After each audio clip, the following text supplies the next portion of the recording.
That's good. So tonight I'm going to be talking about dentures, not just complete dentures, but all types of dentures. So here we go. I'm just going to press play on here and hopefully we're going to be in business. That's great. So yeah, it's on dentures. So yeah, pop your questions as we go through into the questions box, and then I will answer them for you. So I want to just talk to you. I want to show you the first patient here. This is Olga, and Olga's got a upper partial denture which is really loose. It's awful. And she's got one of these really difficult situations here. You know, how often do we get presented with this in practice, where we've got this single standing tooth here. It's just on its own, but it's a good tooth. And then the patient's got a denture that just fits there in the mouth. This is an acrylic based. It's something we see a lot in practice, and there's no retention on this denture at all. It's not going to stay in. You know, the clasp here is fractured in the past. And I've just got a little video here of Olga talking. Now, I've turned the sound off, and I want you to watch Olga while she is talking. And when she was talking to me, that denture was bobbing up and down the whole time. When she was laughing there, it was just dropping out. And what she was doing at the time there, Olga was telling me about her awful circumstance where she was eating a cheese sandwich in a cafe and the denture came out on the cheese sandwich in front of everyone, and how embarrassing that was. But anyway, these dentures just don't work very well. And I want to share with you something that has totally changed the way that I do my dentures. And this is called a window denture. And this is what it looks like. It's like the shape of a complete denture, but it has a hole in it. And that single tooth there sticks through into the denture itself. The denture is fully extended, just like a normal complete denture there. And it wraps around that single tooth. So full denture principles all the way around the tuberosity, right around the post down, we've got a seal, and it's bored and molded all the way around the edge. Let's flip that denture over and have a look at it. Now, we've got a hole in it just here, there. And this is the important bit of the whole thing there. She's also got a torus. Can you see we've made allowances for that maxillary tori just in the middle there? But this is the working end. If we have a look at it here, we've got a ring of Moloplast B, which is it's like an O-ring that goes around that back tooth and grips it. It's fantastic. And this Moloplast is incorporated into the acrylic when the denture is processed by the technician. And this is how it holds up, actually. So it holds up here with, there's a little ring of Moloplast, and it just goes into the undercut 1 millimeter there. We don't take the Moloplast further down than that. And the denture is just held in place with that there. So that ring helps to form a seal, a peripheral seal for the whole of the denture. And these work beautifully. I've done 40 of these over the past 13 years in practice, and they've worked really well for my patients. They're just fantastic. And here is Olga again, and she was teasing me, and she's got her denture in place, and she's teasing me about, can I eat pork scratchings with these? These are traditional UK snacks that we have that are really, really hard and crunchy. And she was pulling my leg. Can I eat with pork scratchings with these in? But as you can see, while she's laughing there, the whole denture just stays put beautifully.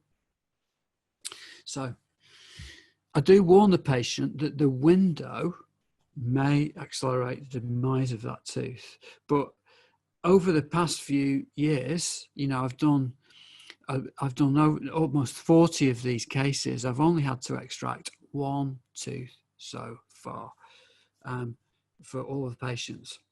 And it's dead easy. Should that support tooth fail, it's really straightforward for the technician to add a tooth on here, and we've got a complete denture. The patient's got neuromuscular control for this, and they're totally used to it. So it's quite future-proof as well. And they work with, if you work in a setting where the dentistry has to be done for a certain price, certain budget, then acrylic dentures can be done just like this. So they'll work well on the National Health Service, like this. The reason that I do them with metal, though, is that just around this area here, we often get little cracks forming just in the denture over time. And the metal base one is just a bit more robust, and I like things to last longer. So a lot of the stuff I'm talking about this evening is on my website. If you go to the website, my website there, and if you just click on the speaking part there, the speaking page, scroll down, and you'll find there's tons of information, loads of resources on that speaking page that you can look at, papers that I've written, and also materials and equipments to use, lots of other things, and also links to my YouTube channel, which has videos of how to do stuff as well.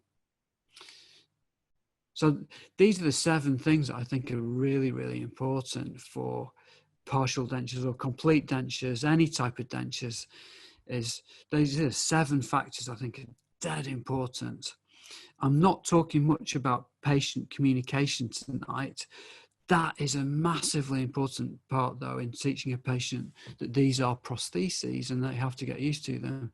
But I'm going to talk about all these other bits and pieces here, the technical aspects to making great dentures.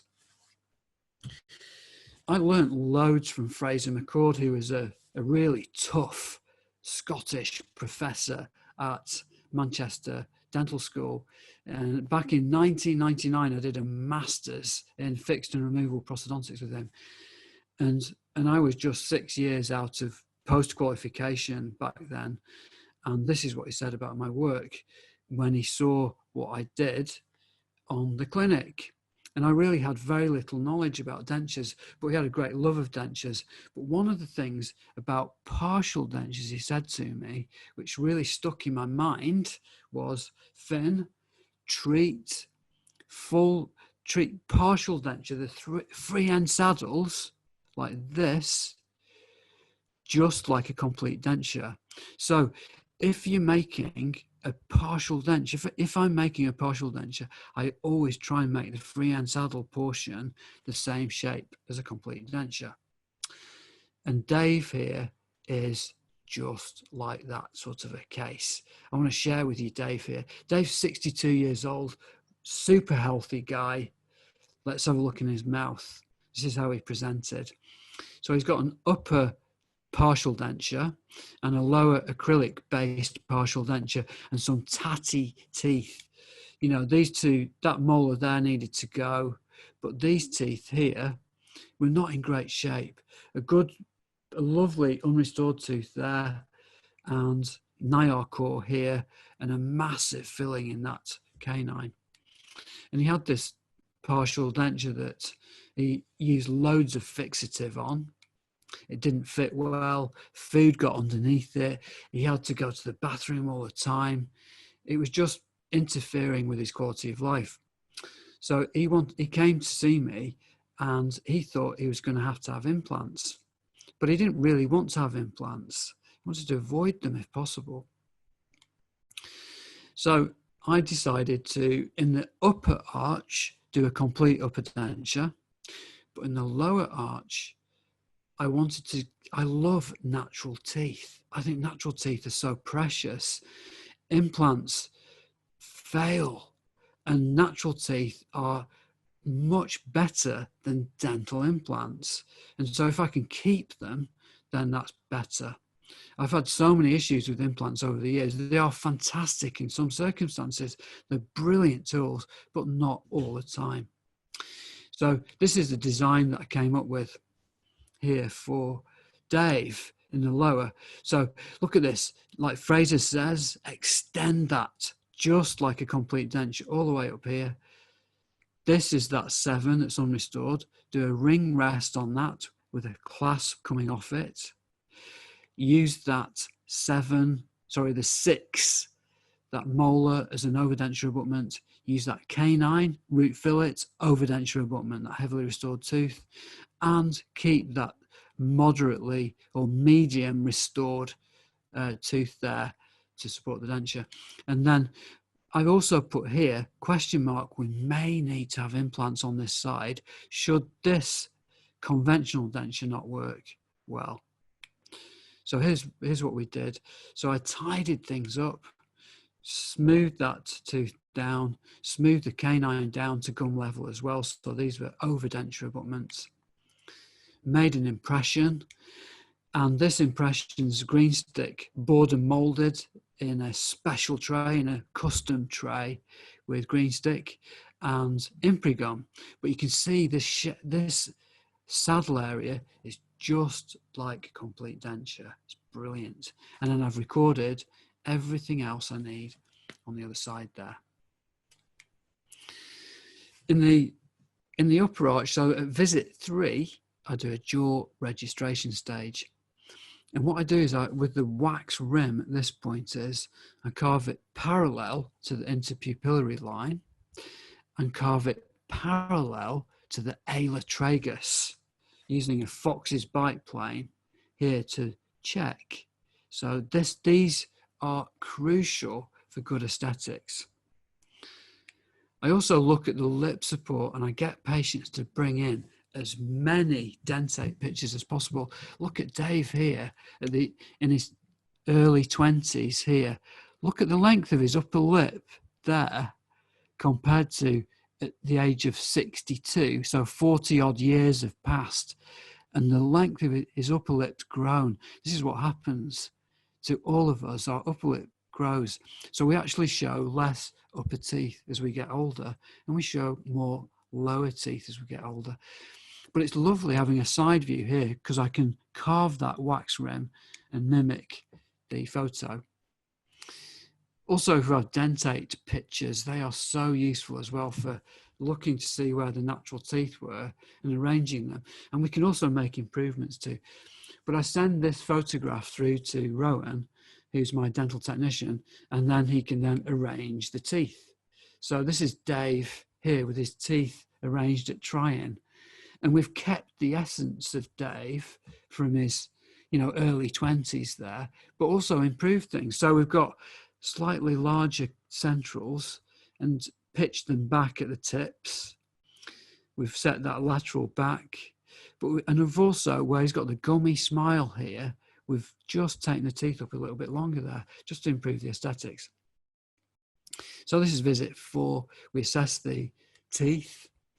So I do a try-in at visit 4. And then once I'm happy, I've got the occlusion right and the aesthetics looking great, we make the metal base that goes inside that lower denture. So this lower chrome cobalt base framework is engineered to fit within the confines of the mock-up. So it's just the right size. And it works beautifully. So that's the actual lower denture that we made for Dave, and that's it in the mouth. So we're fully extended like Fraser wanted, all the way up. It's beautifully border molded to the functional depth and width of the sulcus. It just fits in beautifully. Good tooth support, great tooth support on that back tooth there. We've got overdenture abutments there, and that's what the denture looks like on the inside. You can see that full beautiful extension all the way up to the retromolar pad, maximizing our support on this area here, just like a complete denture. So as a rule, I don't do more than 2 clasps per partial denture, I find that we don't need more than 2 clasps per partial denture. For back teeth, I like to use cobalt chrome because the clasp arm is longer and chrome is less flexible than gold or stainless steel. So if you work in the NHS or healthcare where there's a limited funding, 0.9 millimeter stainless steel wire operates just as well as gold. It's beautiful material, it's stainless steel. It's brilliant. So you can see how I've extended this right up the retromolar pad, and the tongue and the cheek just sit over the back edge of that denture, and it works beautifully. And this is what Dave said about his teeth. I'm no longer aware of them, and that is just what I want. And you know what? I bump into Dave in Sainsbury's because he lives in Lancaster near me, and I often just have a chat with him, and I think to myself, they don't look like dentures when I'm talking to him, and that's what I'm wanting. I'm really very, very lucky. I work with 2 superb technicians. I've worked with Rowan here for over 20 years, and he works in the room next door to me, right in the surgery. And Sam has just joined us. He's been at the practice for coming up for a year now. He's an apprentice technician. He's fully qualified, but he's learning from Rowan, and he's brilliant. And his dad makes our chromes down in Chorley, Chris Hesketh. He's terrific. And this is what I really enjoy doing. I love sitting with Rowan, planning cases. And I think if any of you out there are really keen on doing high-end prosthodontics, it's find a technician you can really work with and treatment plan your cases and go on that journey with that technician. And if you find a technician a similar age to you, you can grow with them. It's just a brilliant journey. I use a design sequence for partial dentures that Rowan and I have come up with. There are 9 steps. You can download this from my website there. If you follow each of the steps, it means that you don't miss. I follow all of those, so I don't miss any vital important component for making the denture work really well. And I love colouring in and doing this. It actually relaxes me. It's part of the day where it's like adult colouring in, a stress reliever, but just drawing this out, and it's so clear for the dental technician to use. So if you want one of these, a copy of this design here, just download that from the website too. So I used to do the old RPI system, and Pat here I made an RPI denture for. The RPI system is something that's taught in the UK, and it's quite an international sort of system, really. And I've given Pat an RPI denture in the lower. She's got a full upper on implants, an implant supported upper, and she was a bruxist. And this is a lower denture, and when she used to bite on this side, it was just constantly sore, no matter how much I eased the denture. And I just found the RPI system unsatisfactory, and I've consigned it to the grave. So I've actually do not do this type of denture design system anymore, because I was converted to a totally different way of doing things, a Scandinavian approach. The problem with the RPI system I found was that when the patient was biting on this area here, bit down, the saddle area pitches down into this area. And if the patient is heavy on their teeth, then there's constant soreness. It pivots into that area. And I was transformed into the Scandinavian approach by Charlotte Stilwell. Charlotte works in London, but she was trained in Copenhagen by Bengt Erval, and in a Scandinavian approach to partial dentures, and it was so much better. And I want to share with you that now, today, because this changed my life for partial dentures totally. And also John Besford here, and also Linda Blakely, they were just fantastic for helping me too with this new system. And I've been doing this for about coming up for 10 years now. It's just fantastic. So I treated Pat again on the back of doing Charlotte's course. And I changed from this design here, which is the RPI system, to that. So it's much more tooth coverage, chunky lingual bar, big ring rest. This is not for retention. This is purely for support, extra support everywhere. And we find that it just works so much better.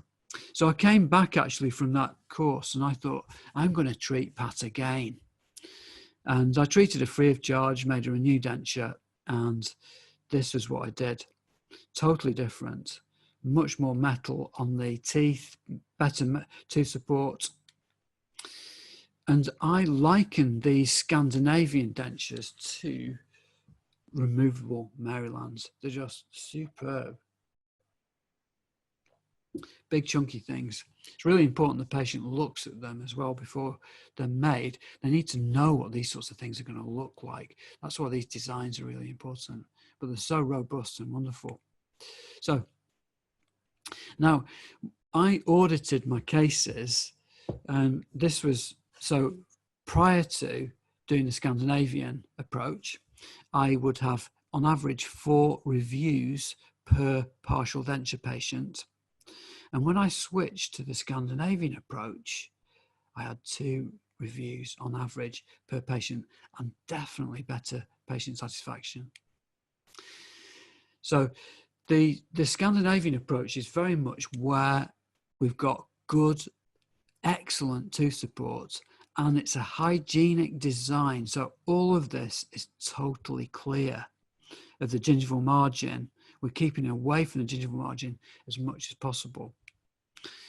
And it's called the 3 millimeter rule. So we're trying to keep any denture componentry 3 millimeters away from the edge of the tooth. And this allows saliva to flow into this area. It's clinically proven to reduce caries and periodontal disease. And the Scandinavians have got over 40 years of good clinical research showing that these work. So there's no way I would do a case like this now. This is an old case that I treated with a plate here, which totally covers up the gingival margin. And looking at that there, it makes my head hurt. It's just not right doing that at all. So I've actually treated this lady again. I treated her when I first started my referral practice about 13 years ago. And then 10 years later, treated her again with this. And this is the new denture, which is totally open to the environment.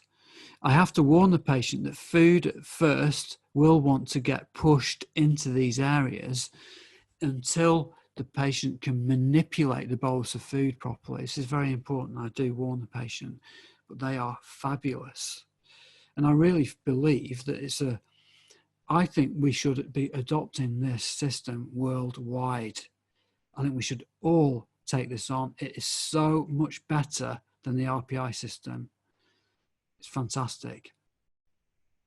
So here's Ken. I just want to share with you Ken here. So Ken came to see me with failing implants. So he's got this lower failing implant here, a Noble Biocare Replace Select, that tooth there, that fixture there, and then a bridge with an anterior fixture just here. So we took that implant out, sectioned the bridge, and then I did rest seats, cutting rest seats into these old crowns. They were linked. These were all linked together there, and just took that post crown down to gum level as an overdenture abutment, and then gave him this. So let's break this denture down. Look at this. Fully extended right up the retromolar pad. Lovely tooth support. And then an open design with a lingual bar. So dental bar and lingual bar extended all the way up. Overdenture abutment. 2 clasps per denture. This is looking from the rear. You can see that Ken's He's got reduced periodontal attachment, but it's healthy. He sees the hygienist regularly. So it's all open to the environment. And here's Ken's mouth. So this is a little video of the denture in place, and they're just so well supported, these Scandinavian design dentures. Look how I can just press on that saddle and there's no movement. There's no tipping into the saddle area. They're just brilliant. Fantastic. Another great thing about this type of design as well is, and if you go through that design sequence, if I go, then I can plan for failure of future teeth, because often these patients are old, their teeth have got caries, or they've had caries, they've had restorations or crowns. Sometimes, who knows how long these natural teeth are going to last. But with having this dental bar there, we can actually laser weld or just weld a tag on to the denture there and add a tooth onto it at a later date. So this is like 6 years on after I'd made the denture. 8 years later, then Rosemary lost that tooth. And then 9 years later, she lost that tooth. But the denture's still functioning beautifully now. And this is 11 years after I first made that denture. So, also I want to share with you something that was just a massive help to me with making these partial dentures work so much better, was these composite additions that were first mentioned by James Brudvig. Look at these. These are accentuated cingulums, just with composite, just adding on.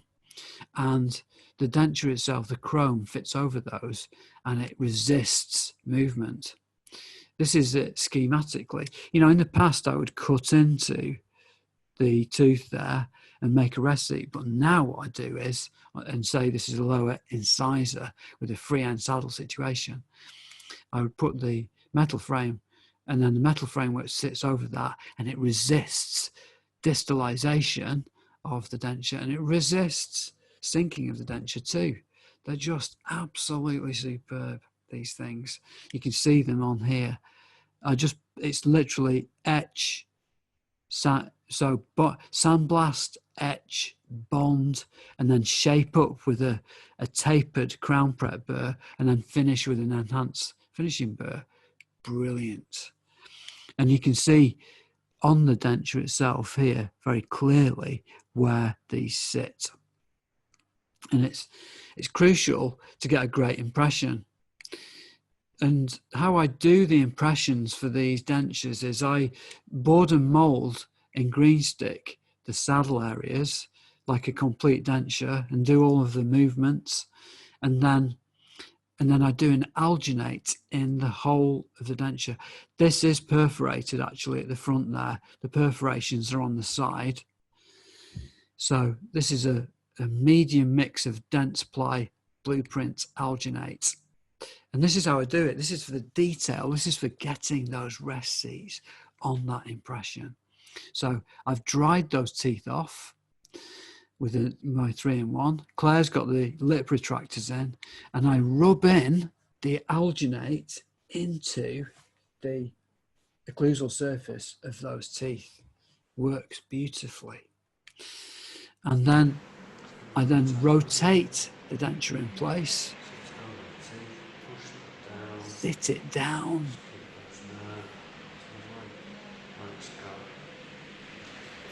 push it right down onto the green stick.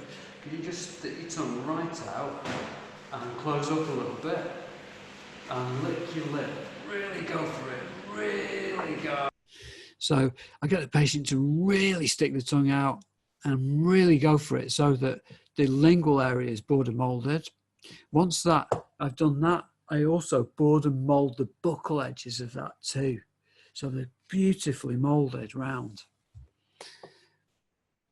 And then, so this is the actual denture there. So, and this is the shape of the definitive impression. You can see how I've captured all of that just like a complete denture all the way at the back. But this is the sticking the tongue out thing here. That's the frenum there. And this is so important. I record that, the movement of the frenum, so the metal framework does not get in the way. I want to now jump to fitting of chromes.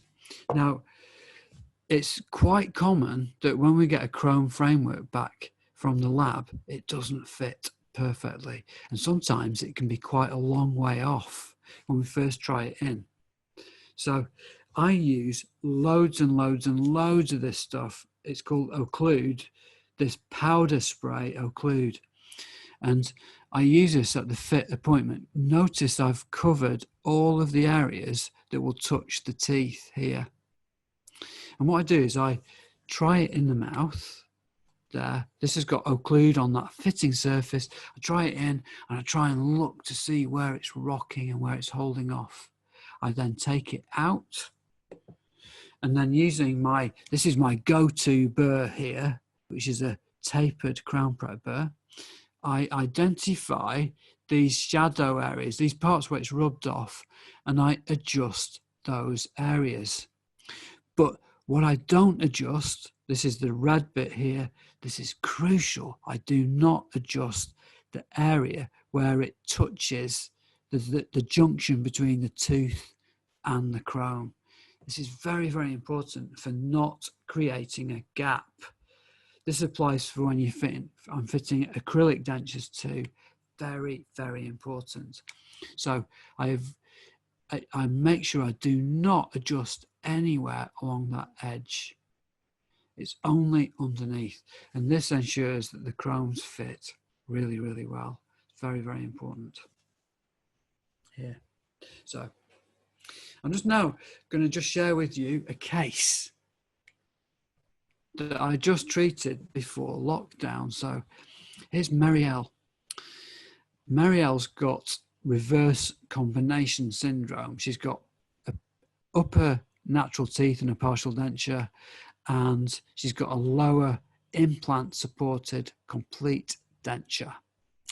And look at her smile. Can you see how she's showing this? This is how she presented this clasp here, clasp there. She's got a high smile line, and that is so visible when she's talking. It just doesn't look good. I hate clasps. They're just so ugly and ruin what can be a superb restoration.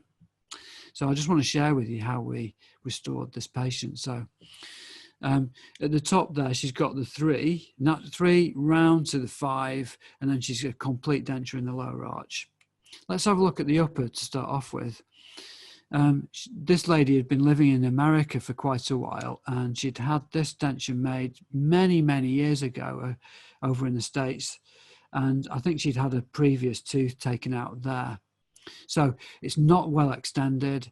It's not using the palate for support. There's lots of factors that are just not working at all. It's amazing how these patients tolerate these appliances. This is the lower denture that's on the implants. And there's 2 main features that are wrong with this. It's short in the retromolar pad, and it's overextended all the way around on this labial edge. There's just no semblance of border molding to the functional width and depth of the sulcus of the patient. So let's take the denture out. We can see here that on the lower, if you look at those implants there, they're at just weird angles. And I find that locator attachments just do not work well if they are at divergent angles. They're much better if they're parallel. They just do not work well, that sort of angle. And also, when they're at an angle, it's better that we use these attachments here rather than having that center male attachment in. We use the ones with the open bit there. They're much better for these situations. And also what I find is that food collects, like seeds, like raspberries and strawberry seeds can just get shoved into these top bits there. And then it means that this attachment here there gets mashed up, messed up, and then it doesn't engage onto the locator. So what I do in these circumstances is I clean out the top of the locator, and then I stick in some temporary filling material like Voco Clip or Firmit, and just light cure that. And I can always flick that out later if need be, but that avoids food going in. And then just quickly, what I did was for the patient, I just changed this here. It's a short-term fix. So that was a short-term fix. But the treatment plan for Marielle was to make a partial upper denture, a new one, and a new complete lower denture, implant supported. And I'll just take you through the steps. So visit 1, primary impressions. This is a 2-part alginate material, tropicalgin and neocolloid by Zermatt. It's all in the literature if you just download that from the website. It's brilliant, superb. And then in the upper, this is to get the posterior portion, this is in compound. You can use silicone as well. Silicone putty is really good for recording the edentulous area, and then a wash in alginate. For the lower, this is the lower custom tray, close fit, with spaces for doing pickups for where the locator attachments are. And notice I've used occlude again because I want to make sure that that tray is passive over my implants with their pickups in place. Very, very important. And then border molding, doing all of these different movements. The movements that I get them to make for my border molding and working impression it's by Dr. Abe in Japan, and he's developed this suction denture technique. It's brilliant. So I get them to go ooh, lick the lip, push the tongue against the lower front teeth, and have a powerful swallow. Just awesome. And so that was in Imprigum, by the way, that impression with, and then the upper working impression, again, it's border molded, just like I would do for a complete denture. So it goes in, molding the cheeks with green stick here and here. I've got my stop on there and perforated anteriorly. And then a lovely creamy mix of alginate with my rest seats. Now, with this case, I did subtractive rest seats. You can see inside there, I've actually cut in little rests in there because I didn't want to open the bite up too much and increase the thickness of those upper anterior teeth. Now, if we now move to visit 4, now, I love using this for finding centric relation, finding that really accurate bite position. This is crucial, I think, for patients who've got reverse combination syndrome. If there's a lower denture, full lower denture biting onto a dentate upper, it makes the lower denture tip much more. So having an even bite there really helps with this. And so this is a Gothic arch tracing system by Gerber, and it's brilliant, and it fits onto the definitive casts here, and it goes into the mouth like this there, so that fits in.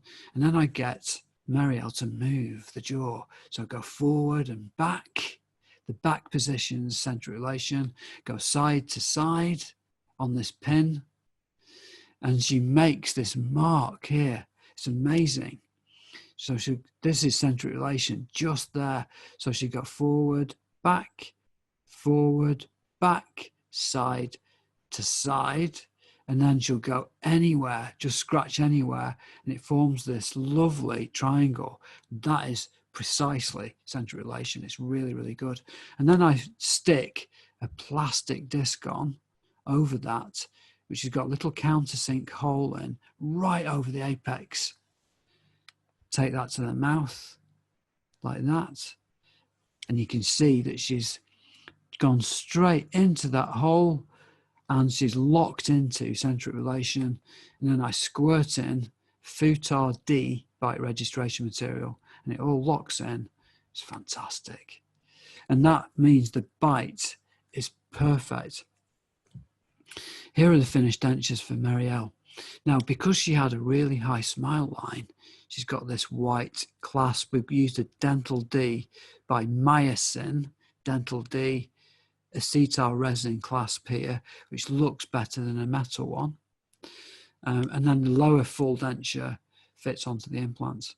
Let's just have a look at the lower first, compare the two. This is really important. I think any of you that are really keen on really going for it with high quality removable pros, this is a classic shape of a lovely denture where we've got it fully over the retromolar pads and we've got good support from the buccal shelves. It's all bored and molded according to the patient's shape of face, maximizing the support underneath that. The snowshoe principle, a lovely bite on that. Let's have a look at the upper here. We've got an upper chrome. This is the upper chrome before it's finished, and you can see the acetyl resin clasps are embedded into the chrome framework prior to us finishing the denture. We also use a good palatal strap for great support. The palate is wonderful support for a denture. It doesn't resorb, and it's just lovely. And the patient gets used to this really well, and it conducts heat through, so as if it's not there. And we've also got all these lovely dental bar. If Marielle loses a tooth in the future, we can add it onto that denture. It's great, fully extended right round these tuberosities too. Works beautifully. And these are the finished dentures. I don't put 7s on dentures very often. I want to reduce the surface area for chewing. Often the 7s on a lower denture. And also it prevents us getting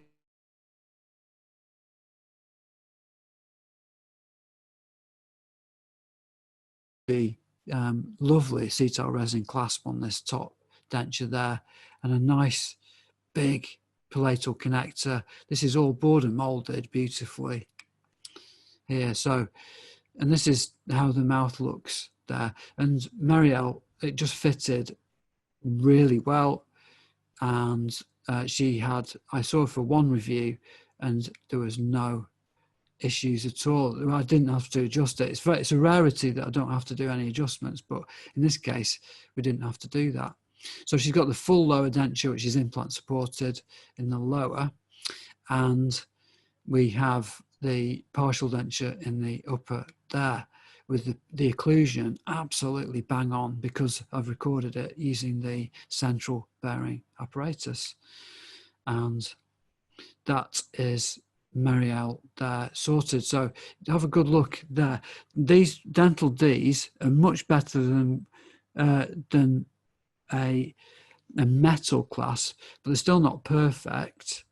You know, you can still see them, but they are better.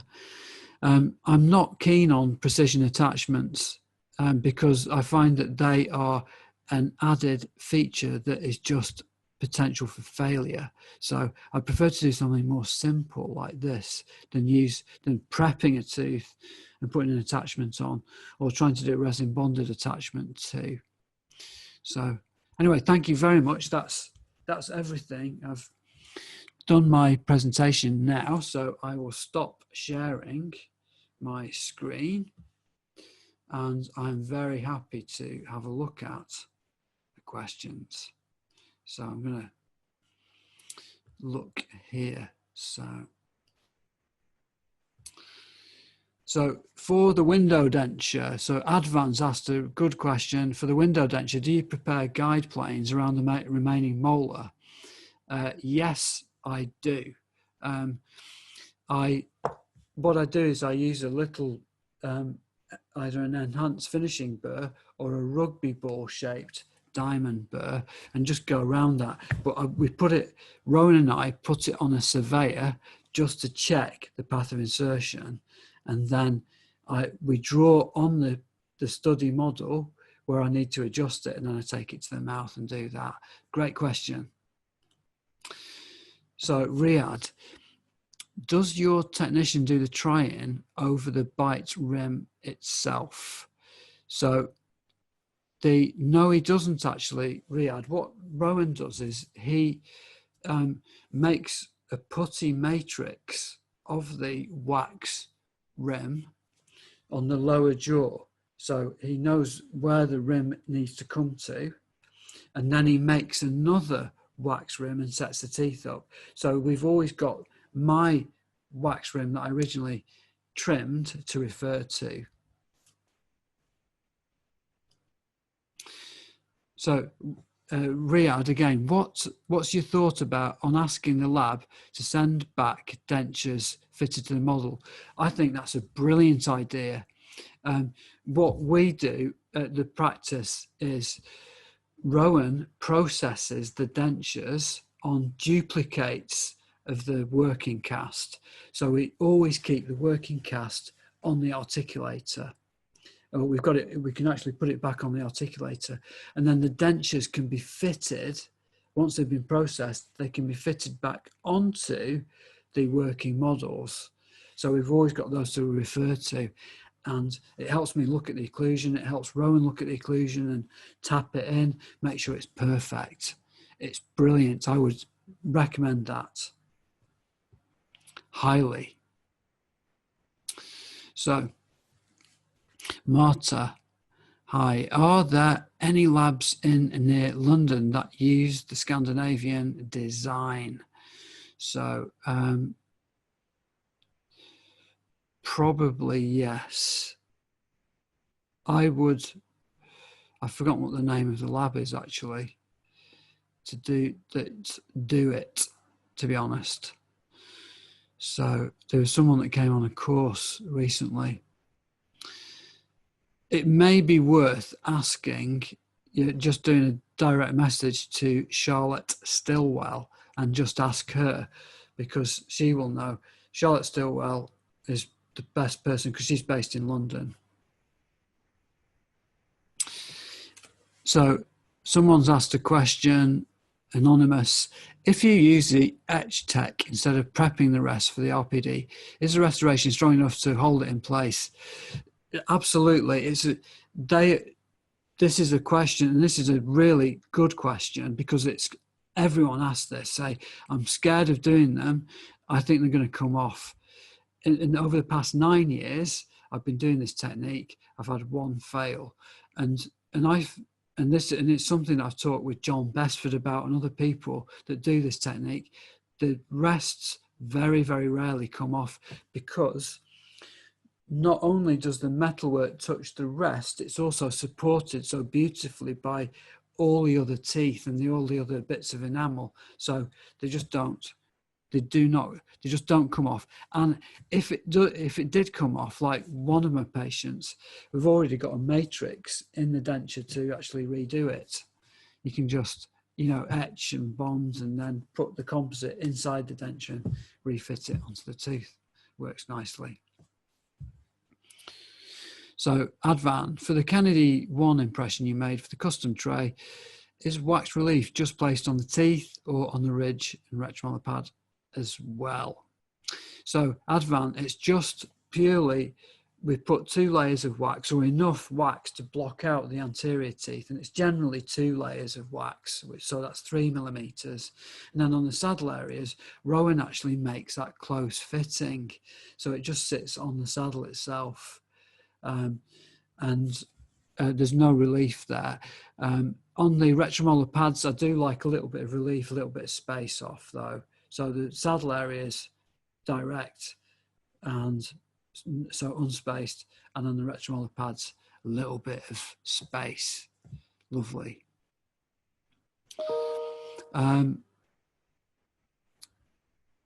So Advan as well's asked another excellent question. When using the central bearing point to CR, do you record it at your desired VDO or at a tentative VDO? So with the central bearing apparatus, I record CR at the vertical dimension of occlusion if I can. And that's usually possible with complete dentures. It's usually fine.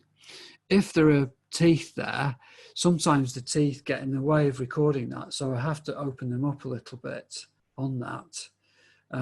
But I always use a face bow as well. So if we do need to alter the vertical, we can open and close that too. But generally at the required VDO. And I would actually record, if I'm doing complete dentures, I record the vertical dimension with conventional rims first and get that right. And then I set the Gothic arch to that correct level.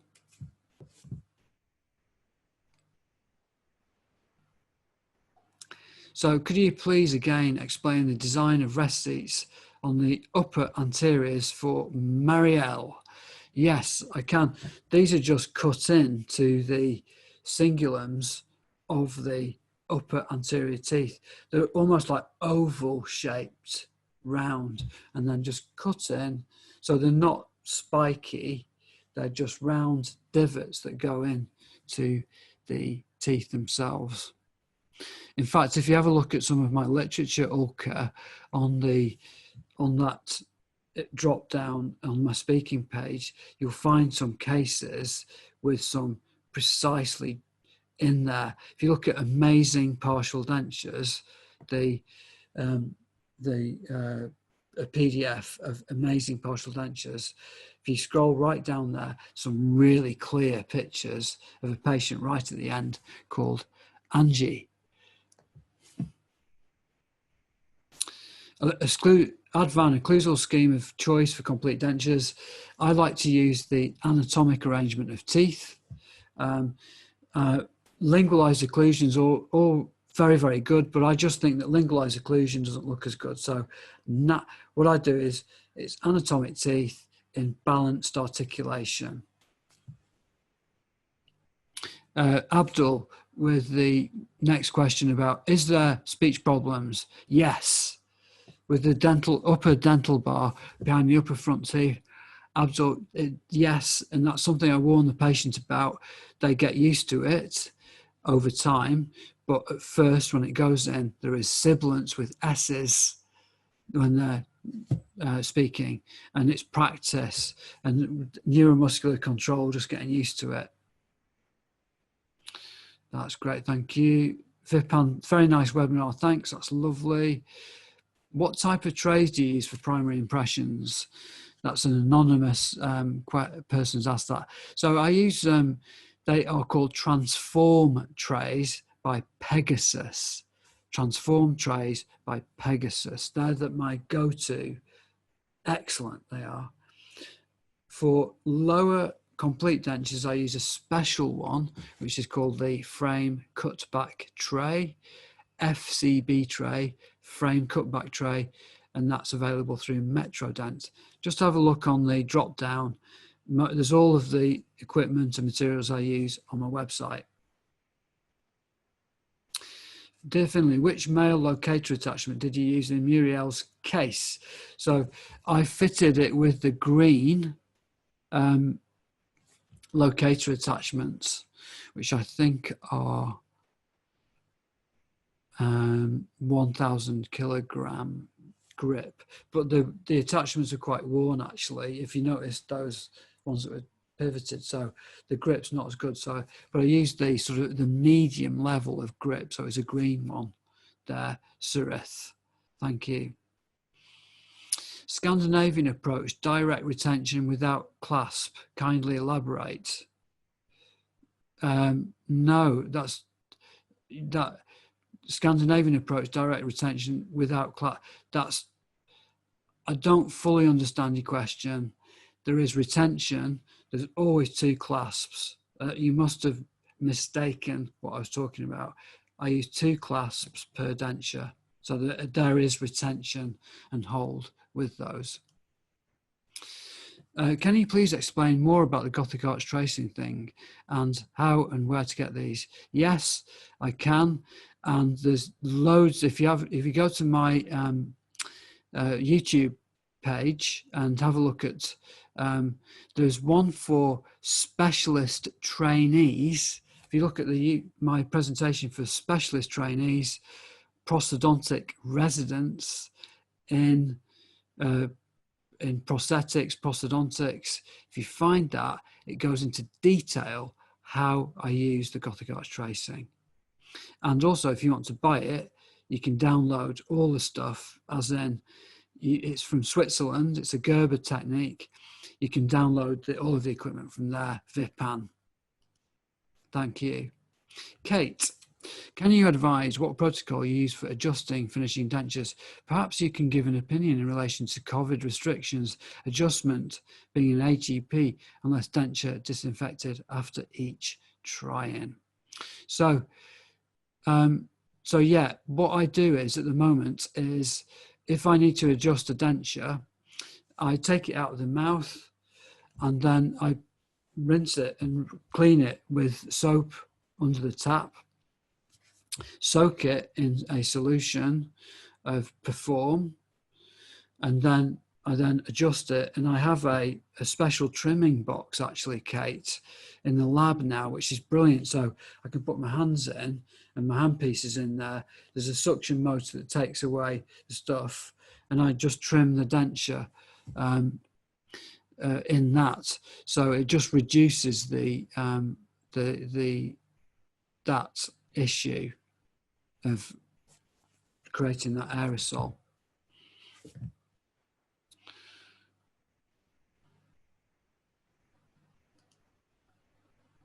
Any special considerations for medically compromised patients with dentures? So that's Yaki. Any special consideration for medically compromised patients with dentures? That is just such a massive topic that, you know, we could be here all night talking about that. There are tons of things, but I suppose one little tip is for complete dentures, I really like, if you've got a patient who's got, say, Alzheimer's, or has got very resorbed lower ridge with very friable tissues, then a soft lining, Monoplast B soft lining is really, really good for these patients. The occlusion is crucial, so it's really, really important to get CR. So using the central bearing apparatus is crucial.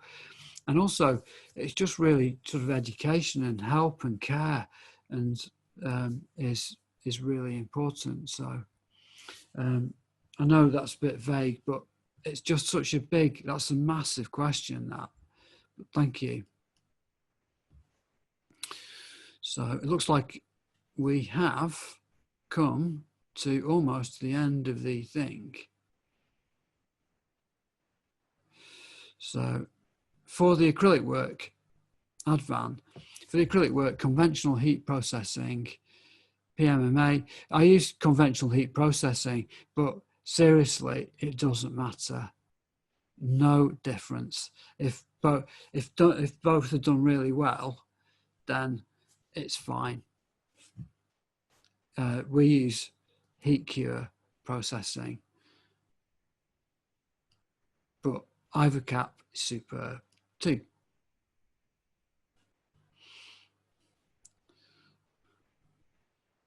That's great. Lovely. So that's great. Thank you very much indeed. I think we're done, actually. So I know there's a Icky has asked about a medically. Could you kindly suggest a denture for medically compromised patients, sir? There's Thomas Taylor so it's Thomas Taylor, which is that there. It's very good for this. That's great. Okay. Thank you very much indeed. I think we're done. Thank you for listening, and you take care. Okay. Bye-bye for now. Thank you.